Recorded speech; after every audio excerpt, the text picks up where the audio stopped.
నమస్తే welcome to ఈ వార్తా న్యూస్ నేను మీ ఆదిత్య ముందుగా ప్రేక్షకులందరికీ గణతంత్ర దినోత్సవ శుభాకాంక్షలు మరియు హెడ్లైన్స్ చూద్దాం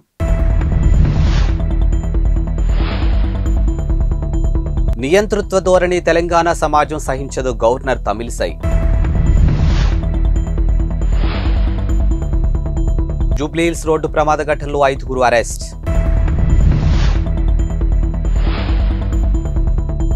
బీఆర్ఎస్ కు కోకాపేటలో 11 ఎకరాల భూమి కేటాయింపై పిటిషన్ మహోన్నతమైన మన రాజ్యాంగాన్ని రాజ్యాంగకర్తలు ఎంతో ముందు చూపుతో తయారు చేశారని తెలంగాణ గవర్నర్ తమిళిసై అన్నారు. గణతంత్ర దినోత్సవాన్ని పురస్కరించుకొని రాష్ట్ర ప్రజలకు శుభాకాంక్షలు తెలిపారు. ఇక హైదరాబాద్ నాంపల్లి పబ్లిక్ గార్డెన్స్ లో గవర్నర్ జాతీయ పతాకాన్ని ఆవిష్కరించారు.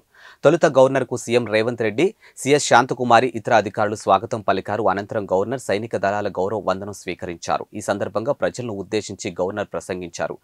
బడుగుల జీవితాల్లో వెలుగులు నింపేందుకు మా ప్రభుత్వం కట్టుబడి ఉంది. ఇక రాజ్యాంగ మార్గదర్శకత్వంతో ముందుకెళ్లడం గర్వించదగ్గ విషయం. ఆ స్ఫూర్తికి భిన్నంగా పాలకులు ముందుకెళ్తే ప్రజలు ఊరుకోరు. గడిచిన 10 ఏళ్లలో అలాగే వ్యవహరించారు.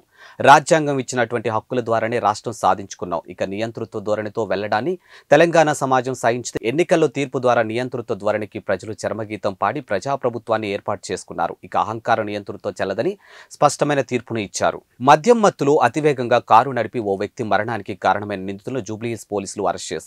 నిందితులను తుకారం గేట్ కు చెందినటువంటి కొవ్వూరి రుత్విక్ రెడ్డి, లాలాపేటకు చెందినటువంటి లోకేశ్వరరావు, మౌలాలికి చెందినటువంటి బి అభిలాష్, వెస్ట్ మారేడ్పల్లికి చెందినటువంటి మగ్దంపల్లి అనికేతు, సికింద్రాబాద్ కు చెందినటువంటి వైష్ణవిగా గుర్తించారు. ఇక ఫిరోజ్గూడకు చెందినటువంటి రుత్విక్ రెడ్డి బంధు జి సురేష్ రెడ్డి పరారీలో ఉన్నట్లు పోలీసులు తెలిపారు. ఇక నిందితులను అరెస్ట్ చేసి రిమాండ్ కు తరలించినట్లు పేర్కొన్నారు.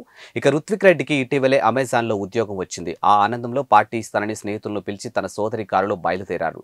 మంగళవారం రాత్రి సికింద్రాబాద్ లో మద్యం కొన్నారు. ఇక రుత్విక్ తో పాటు మరొకరు మద్యం తాగుతూనే కారులో పలు ప్రాంతాల్లో తిరిగారు. ఇక చివర్లో అమెజాన్ కార్యాలయం వద్దకు వెళ్లి తెల్లవారుజామున 4 గంటల సమయంలో మాదాపూర్లో బిర్యానీ తిన్నారు. ఇక రుత్విక్ రెడ్డి వేగంగా కారు నడుపుతూ జూబ్లీహిల్స్ రోడ్ నంబర్ 36 వద్ద అదుపు తప్పి బైక్ పై స్నేహితుడు ఏసురాతో కలిసి బైక్ పై వెళ్తున్నటువంటి గాంధీనగర్ కు చెందినటువంటి బౌన్సర్ లింగాల తారకరాం ఢీకొట్టారు. ఇక దీంతో అతడు అక్కడికక్కడే మృతి చెందగా ఏసురాజు తీవ్రంగాను గాయపడ్డారు.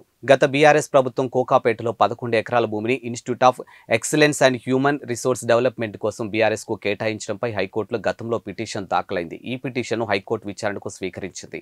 అత్యంత ఖరీదైన భూమిని పార్టీ కార్యాలయం కోసం బీఆర్ఎస్ పార్టీకి కేటాయించారని ఫోరం ఫర్ గుడ్ గవర్నెన్స్ కు చెందినటువంటి ప్రభాకర్ పిటిషన్ దాఖలు చేశారు. ఇక survey number 239, 240 centre for excellence పేరుతో మార్కెట్ ధర కంటే తక్కువ ధరకు 11 ఎకరాల భూమిని కేటాయించినట్టు పిటిషన్లోనూ పేర్కొన్నారు. ఇక ఎకరా 50 కోట్ల విలువైనటువంటి భూమిని కేవలం 3.41 కోట్లకే కేటాయించారని 5 రోజుల్లోనే ఈ ప్రక్రియ పూర్తయిందని, దీంతో రాష్ట్ర ఖజానాకు 1.100 కోట్ల మేర నష్టం వాటిల్లినట్లు పిటిషన్లోనూ పేర్కొన్నారు. ఈ కేటాయింపును రద్దు చేసి ఏసీబీ కేసు నమోదు చేసేలా ఆదేశాలు జారీ చేయాలని కోరారు. ఇందులో ప్రతివాదులుగా మాజీ సీఎం కేసీఆర్ పేరును కూడా చేర్చారు. ఇక గత ఏడాది జులైలో దాఖలైనటువంటి ఈ పిటిషన్ను హైకోర్టు ఈ రోజు విచారణకు స్వీకరించింది. ఏబీవీపీ కార్యకర్తలపై హైదరాబాద్ పోలీసులు వ్యవహరించిన తీరు బాధాకరమని బీజేపీ జాతీయ ఉపాధ్యక్షులు డీకే అరుణ మండిపడ్డారు. ఆమెను జుట్టు పట్టుకుని లాక్కొనిపోయిన పోలీసుల తీరును తీవ్రంగా ఖండిస్తున్నామని అన్నారు. గత బీఆర్ఎస్ ప్రభుత్వం మాదిరే ప్రస్తుత కాంగ్రెస్ ప్రభుత్వం వ్యవహరిస్తుందని విమర్శించారు. ఇక ఏబీవీపీ కార్యకర్త ఝాన్సీపై పోలీసులు వ్యవహరించిన తీరుపై ముఖ్యమంత్రి రేవంత్ రెడ్డి తక్షణమే స్పందించాలని డిమాండ్ చేశారు. ఆ పోలీసులపై వెంటనే చర్యలు తీసుకోవాలని, వారిని సస్పెండ్ చేయాలని అన్నారు. ఇక పోలీసులు మానవతా దృక్పథంతో వ్యవహరించాలని అన్నారు. తెలంగాణలో కాంగ్రెస్ 10 ఏళ్లు అధికారంలో ఉంటుందని, ఇందులో ఎలాంటి అనుమానం లేదని, కేసీఆర్ కు అంతలా ముఖ్యమంత్రి కావాలని ఉంటే వేరే రాష్ట్రానికి వెళ్లాలని ప్రముఖ సినీ నిర్మాత కాంగ్రెస్ నేత బండ్ల గణేష్ ఎద్దేవా చేశారు. ఆయన గురువారం ఓ వీడియోను విడుదల చేశారు. కేసీఆర్ పేరు చెడగొట్టొద్దని హితవు పలికారు. ముందు కాంగ్రెస్ చేసే పనులు చూసి మీరు అసూయపడే పరిస్థితులు ఉంటాయని, కానీ మీరు ఆగం కావద్దని, మీ ఆరోగ్యం జాగ్రత్తగా ఉండాలని ఆ భగవంతుని ప్రార్థిస్తున్నానని కేటీఆర్ ను ఎద్దేవా చేశారు. గత వారం రోజులుగా కేటీఆర్ మాట్లాడే మాటలు చూస్తుంటే తనకు భయం, బాధ వేస్తున్నాయని అన్నారు. ఇక త్వరలోనే ప్రభుత్వం పడిపోతుందని, త్వరలో కేసీఆర్ ముఖ్యమంత్రి అవుతారనే వ్యాఖ్యలు చేస్తున్నారని, ఆయన వ్యాఖ్యలు నిజం కావచ్చు, ఎందుకంటే రేపు ఆంధ్రప్రదేశ్ ఎన్నికల్లో జరుగుతాయని, ఆ తర్వాత మహారాష్ట్రలో జరుగుతాయి, ఇతర రాష్ట్రాల్లోనూ జరుగుతాయి, ఆయా చోట్ల కేసీఆర్ ముఖ్యమంత్రిగా చేయవచ్చని ఎద్దేవా చేశారు. కేసీఆర్ కు ఏ రాష్ట్రం నుంచైనా సీఎం కావడానికి అర్హత ఉందని, కానీ తెలంగాణలో కాంగ్రెస్ అధికారంలో ఉన్నందున ఇక్కడ ఈ అవకాశం లేదని పేర్కొన్నారు. తమ సహనాన్ని చేతగానితనంగా తీసుకుంటే మేమేంటో చూపిస్తామని ఉప ముఖ్యమంత్రి మల్లు భట్టి విక్రమార్క అన్నారు. ఇక కాంగ్రెస్ బూత్ లెవెల్ ఏజెంట్ల సమావేశంలో ఆయన పాల్గొన్నారు. ఈ సందర్భంగా మాట్లాడుతూ ప్రతిపక్షానికి గౌరవం ఇవ్వాలనే ఉద్దేశంతో తాము సహనంగా ఉన్నామని అన్నారు. కానీ దీన్ని చేతగానితనంగా తీసుకోవద్దని హెచ్చరించారు. పార్లమెంట్ ఎన్నికల్లో కాంగ్రెస్ పార్టీ గెలుపు ఖాయమని ధీమా వ్యక్తం చేశారు. ఇక కాంగ్రెస్ పార్టీ తరఫున ప్రజాప్రభుత్వాన్ని ఏర్పాటు ఏర్పాటు చేస్తామని చెప్పి ఆ దిశగా ముందుకు సాగుతున్నామని అన్నారు. ఇక తాము ఇచ్చినటువంటి 6 గ్యారెంటీల్లో ఇప్పటికే 2టిని అమలు చేస్తామని మల్లు భట్టి తెలిపారు. రానున్న రోజుల్లో మిగిలిన వాటిని కూడా అమలు చేస్తామని హామీ ఇచ్చారు. కానీ ప్రతిపక్ష నాయకులు అవాకులు చవాకులు పేల్స్తున్నారని ధ్వజమెత్తారు. ఇక మనది ప్రజాస్వామ్య దేశమని, ప్రజాస్వామ్య రాష్ట్రం కానీ ఇష్టరీతినటువంటి మాట్లాడొద్దని అన్నారు. ఇక తాము కన్నెర్ర చేస్తే బీఆర్ఎస్ మిగలదని అన్నారు. గవర్నర్ కోటాలో ఎమ్మెల్సీగా ప్రొఫెసర్ శ్రావణ్ కరెక్ట్ కాదా, కానీ ప్రొఫెసర్ కోదనం కరెక్టా అని governor Tamilisai BRS working president KTR ప్రశ్నించారు. ఇక గురువారం మీడియాతో ఆయన పిచ్చాపాటిగా మాట్లాడుతూ కౌశిక్ రెడ్డి నియామకాన్ని గవర్నర్ ఎందుకు తప్పుపడుతున్నారని అన్నారు. ఇక రానున్న పార్లమెంటు ఎన్నికల్లో సీనియర్లు ఎవరూ పోటీ చేయమని స్పష్టం చేశారు. 17 లోక్సభ స్థానాల్లో పార్టీలో తీవ్రమైన పోటీ ఉందని అన్నారు. ఇక ఓడిపోయినటువంటి ఎమ్మెల్యేలు తిరిగి ఎంపీలుగా పోటీ చేస్తే సానుభూతి వర్కౌట్ అయ్యి గెలుస్తామని భావిస్తున్నారని పేర్కొన్నారు. ఇక లోక్సభ నియోజకవర్గాల వారీగా సమావేశాలు విజయవంతమైనట్లు చెప్పారు. సన్నాహక సమావేశాల్లో కార్యకర్తలు మంచి ఫీడ్బ్యాక్ ఇచ్చారని తెలిపారు. ఇక త్వరలోనే 30,000 మంది సోషల్ మీడియా కార్యకర్తలతో సమావేశం కానున్నట్లు తెలిపారు. గత అసెంబ్లీ ఎన్నికల్లో స్వల్ప ఓట్ల తేడాతో 14 స్థానాల్లో ఓడిపోయామని పేర్కొన్నారు. ఇక కేసీఆర్ పై కుట్ర పన్నేందుకు 2 జాతీయ పార్టీలు ఏకమయ్యాయని ఆరోపించారు. ఆదిలాబాద్ జిల్లా ఇంద్రవెల్లికి వస్తున్నాను. ఇక కాసుకోండి అని ముఖ్యమంత్రి టీపీసీసీ అధ్యక్షుడు రేవంత్ రెడ్డి బీఆర్ఎస్ బీజేపీ నాయకులకు సవాల్ విసిరారు. కాంగ్రెస్ పార్టీ బూత్ లెవెల్ ఏజెంట్ల సమావేశంలో ఆయన పాల్గొన్నారు. ఈ సందర్భంగా మాట్లాడుతూ కార్యకర్తలు చెమటోడ్చి తెలంగాణలో కాంగ్రెస్ పార్టీని అధికారంలోకి తీసుకొచ్చారని, పార్లమెంటు ఎన్నికల్లో గెలిపించి ఢిల్లీలోనూ ఇందిరమ్మ రాజ్యాన్ని తీసుకొద్దామని పిలుపునిచ్చారు. ఇక నరేంద్ర మోదీని ఓడించి రాహుల్ గాంధీని ప్రధానిగా చేయాలని అన్నారు. కార్యకర్తల కష్టం వల్లే తాను ముఖ్యమంత్రిని అయ్యానని అన్నారు. ఇక తన పదవీ హోదా కాంగ్రెస్ కార్యకర్తలు ఇచ్చినవే అని అన్నారు. అధికారంలోకి వచ్చి 50 రోజులు కూడా కాలేదని, కానీ బీజేపీ బీఆర్ఎస్ పార్టీలు మన హామీలు అసహనం వ్యక్తం చేస్తున్నాయని అన్నారు. హామీలపై అప్పుడే బిల్లా రంగాలు ప్రశ్నిస్తున్నాయని చురకలు అంటించారు. ఇక ఫిబ్రవరి నెలలో మరో 2 హామీలు అమలు చేస్తామని స్పష్టం చేశారు. ఇక రానున్న లోక్సభ ఎన్నికల్లో తెలంగాణలో మనం 14 స్థానాలు విజయం సాధించాలని అన్నారు. ఇక నుంచి తాను రోజు విడిచి రోజు తెలంగాణలో పర్యటిస్తానని చెప్పారు.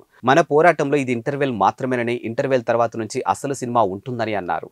దేశవ్యాప్తంగా 75వ గణతంత్ర వేడుకలు ఘనంగా జరుగుతున్నాయి. ఈ సందర్భంగా ప్రధానమంత్రి నరేంద్ర మోదీ ఈ ఏడాది వేడుకలకు ముఖ్య అతిథిగా వచ్చినటువంటి ఫ్రాన్స్ అధ్యక్షుడు ఇమాన్యుయల్ మాక్రాన్ దేశ ప్రజలకు శుభాకాంక్షలు తెలిపారు. ఇక 75వ గణతంత్ర దినోత్సవం ప్రత్యేక సందర్భంలో శుభాకాంక్షలు, జై హింద్ అంటూ ఎక్స్ వేదికగా ప్రధాని మోదీ స్పందించారు. ఇక ఇమాన్యుయల్ మాక్రాన్ కూడా భారత పౌరులకు శుభాకాంక్షలు తెలిపారు. ఇక నా ప్రియనేస్తం నరేంద్ర మోదీ భారతీయ ప్రజలకు మీ గణతంత్ర దినోత్సవం సందర్భంగా నా హృదయపూర్వక శుభాకాంక్షలు. మీ వద్దే ఉన్నందుకు చాలా సంతోషంగా ఉంది, గర్వంగా ఉంది. ఇక వేడుకలు జరుపుకుందాం అంటూ ఎక్స్ వేదికగా ఆయన స్పందించారు.